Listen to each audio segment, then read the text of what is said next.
Well, let's move across the state to their rival, Virginia Tech. Okay. 6-7 a year ago, 4-4 in conference. Brent Pry in his first season. This is a Yep. slightly different, I could argue, a worse situation to walk into. I mean, their coach got fired. Virginia's did not. And Virginia Tech has, I think. Okay, so we're both in our late 20s. Sorry to call you out, but like the Speak for yourself. generation below us, they don't remember, like they don't realize how good Virginia Tech was for a long time.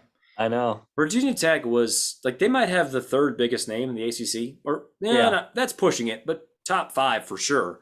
Yeah. Um, yeah, they've just been a huge disappointment, or at least a minor disappointment for a number of years.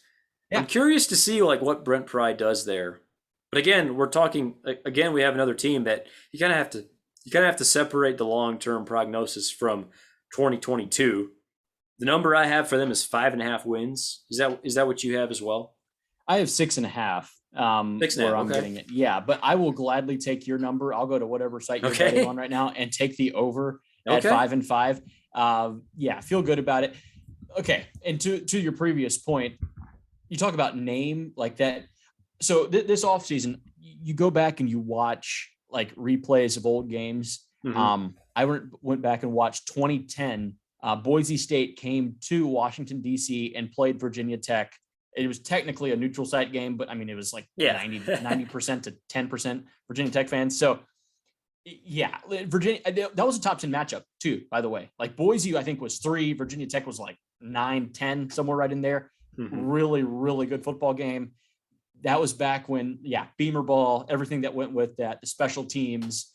They had really, really good running backs always. Like that was Virginia Tech has fallen from grace in a way that we haven't we haven't really seen that in a while. Like them and Miami kind of both did that. And yeah, is Brent Pry like that? Is he the answer, man? Like, how am I supposed to? Yeah. Oh, the quarterbacks. We have no idea who they're starting at Yeah. quarterback. They have two No, transfers. we They have have no clue who it's going to be. they have Grant Wells who came from Marshall. They actually apparently they feel pretty good about him. Jason Okay. Brown came from South Carolina. Yeah, he had the So good it's game against Florida. Yeah. almost certainly going to be one of those two guys. But Okay. neither one of those, you don't feel like either one of those is like a proven commodity in the ACC.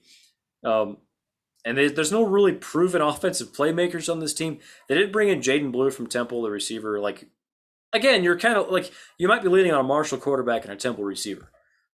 And it might work out. Decent offensive line, pretty good defensive line, some solid corners. I don't know if there's anything else that really stands out on the team, but I don't know. Like, I'm not sure what to think about this team.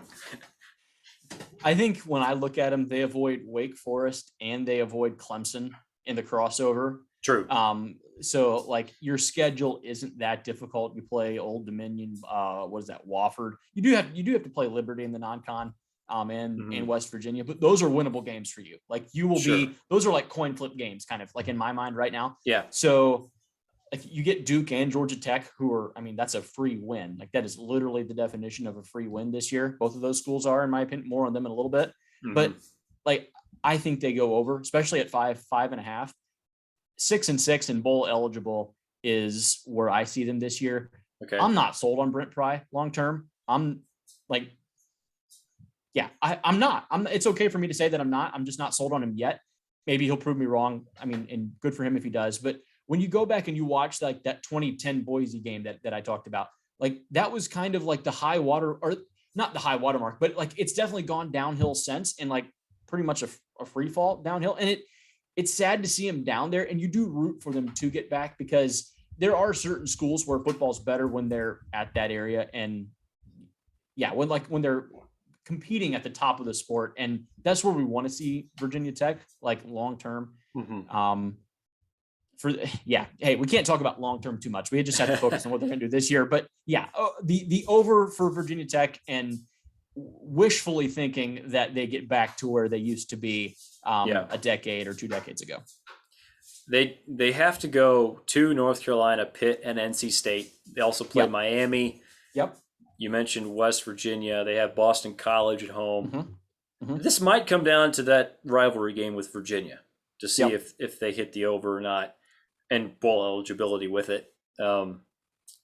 I lean over, but it's not a confident play by me. Yeah. Just feel like there's so many unknowns with this team, but yeah.